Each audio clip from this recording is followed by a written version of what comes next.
Hello বন্ধুরা, কেমন আছেন আপনারা? আশা করি ভালো আছেন। ভালো লাগা ভালোবাসা থেকে এই চ্যানেলটির পথ চলা। অনেকের রিকোয়েস্টে এই ভিডিওটি তৈরি করা, সেটা হলো সেফটি অফিসার কীভাবে তার কার্য পরিচালনা করবে সে বিষয়ে আজকে আলোচনা করব।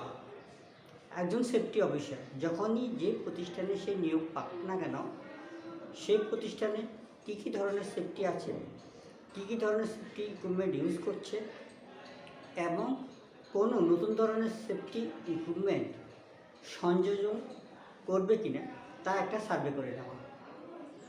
সর্বপ্রথম যে সার্ভেটা করা উচিত, কী ধরনের ফ্যাক্টরি, কী ধরনের অফিস এবং সেই অফিসে কী কী ধরনের সেফটি ইকুইপমেন্ট ব্যবহার করছে তা আগে একটা সিজার লিস্ট তৈরি করা।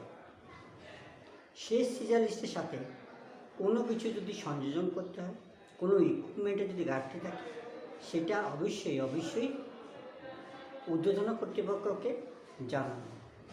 প্রয়োজনে নিজ উদ্যোগে ফ্যাক্টরির স্বার্থে বা অর্গানাইজেশনের স্বার্থে ওই ইকুইপমেন্টগুলো সংযোজন করা। যদি এমন হয় যে ইকুইপমেন্টগুলো ফ্যাক্টরির সাথে সামঞ্জস্য নয়, যেটা কার্যকরী নয়, সেই জিনিসগুলোকে বাদ দিয়ে নতুন করে ইনস্টল করা, অথবা নতুন ইকুইপমেন্ট সংযোজন করার জন্য, স্থাপন করার জন্য কর্তৃপক্ষের নজর কাড়া। তার সুবিধা অসুবিধা কি সেটি তুলে দেওয়া।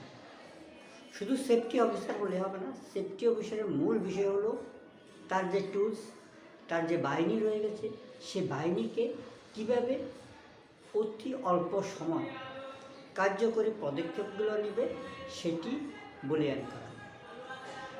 শুধু তাই না, তার সাথে কাজের যে ইকুইপমেন্টগুলো রয়ে গেছে সেটি যেন অতি সহজে, অতি দ্রুত ব্যবহার করা এবং কার্যকরিতা আছে কিনা সেটি জেনে।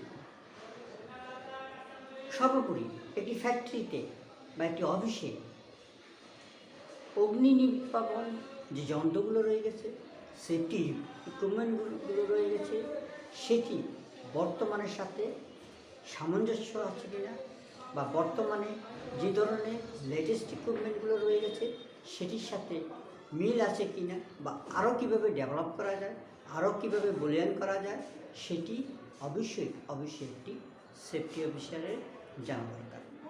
প্রয়োজনে সেই সেফটি অফিসারকে বাইরে থেকে প্রশিক্ষণ নেওয়ার জন্য, একটি টিম তৈরি করার জন্য, এই পুরো টিমকে